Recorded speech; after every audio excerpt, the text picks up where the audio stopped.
Hey everyone, what's up? In today's video, I am going to show you how to fix this app is not available in your country problem on Android. To do this, first open your Google Play Store. Search the app that is showing this item is not available in your country. Here you can see this item is not available in my country. To unlock this, tap on your profile icon. Tap on Payments and Subscriptions. Tap on Payment Methods. Tap on More Payment Settings. Now click on the three-dot icon. Click again on Settings. Tap on Country and Region.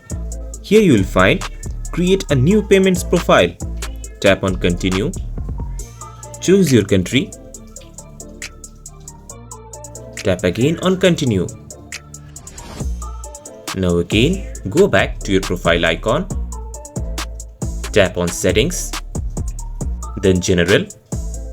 Tap on Account and Device Preferences.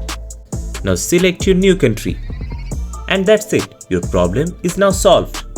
This is how you can fix this app is not available in your country problem. If that helps, don't forget to like, share and subscribe, and I will see you in the next one. Till then, bye bye.